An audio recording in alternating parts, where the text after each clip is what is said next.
Banyak sekali kasus penipuan berasal dari web phishing. Web phishing itu atau web palsu atau web yang dibikin semirip mungkin dengan web aslinya padahal itu adalah web palsu. Nah, ini modusnya macam-macam ya. Misalnya kamu tiba-tiba ada WA nih, ada WA mengaku dari bank, ya bank mana gitu ya. Kemudian di WA itu dibilangin bahwa akan ada kenaikan biaya layanan, akan ada kenaikan biaya transfer. Kalau kamu tidak setuju, klik link di bawah lah. Kamu nanti ketika ngeklik akan ditujukan ke web yang dibuat semirip mungkin dengan bank tersebut. Misalnya tadi yang mengaku dari Bank BRI, maka kalau diklik maka halaman itu akan semirip mungkin dengan Bank BRI. Atau misalnya itu Bank BCA akan dibuat semirip mungkin dengan Bank BCA sehingga kita tidak tahu gitu. Atau misalnya kamu lihat iklan di media sosial, Facebook, Instagram, kemudian di situ tertulis oh bisa menjadi nasabah prioritas dengan jumlah tabungan yang sangat sedikit misalnya. Nanti kamu ada link, kamu diarahkan lagi ke web phishing itu kan gitu. Jadi web phishing ini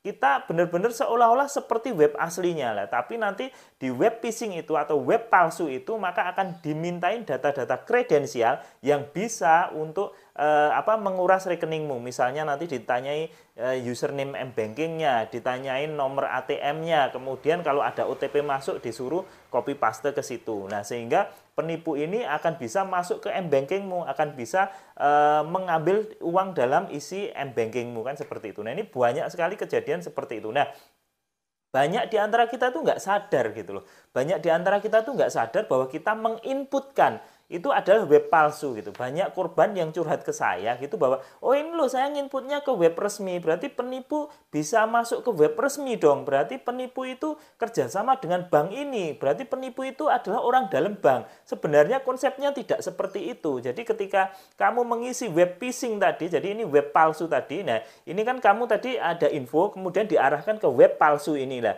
kemudian kamu isi lah inputan di web palsu ini sama penipu akan diinputkan ke web resminya ya, ke web resminya, ke situs resminya, tapi yang melakukan adalah penipu. Jadi kamu nginputin ke web palsu sama penipu diinputin ke aplikasi sebenarnya sehingga penipu bisa masuk di rekening m-bankingmu. Jadi logikanya, analoginya itu seperti itu gitu. Jadi bukan penipu itu orang dalam bank atau penipu bekerja sama dengan bank, enggak seperti itu. Tetapi penipu membuat web abal-abal, web palsu, kemudian inputan di web palsu ini sama penipu digunakan untuk mengambil alih rekeningmu melalui aplikasi yang resmi. Jadi inputannya akan berisi data kredensial yang harusnya tidak kamu beritahukan ke siapapun. Misalnya kayak ya tadi nomor ATM, kemudian PIN, kemudian CVV, kemudian OTP itu adalah salah satu kode-kode atau salah satu data-data yang harusnya tidak boleh kamu kasih ke siapapun, terutama kode OTP. Kode OTP itu adalah kode perbankan sebagai verifikasi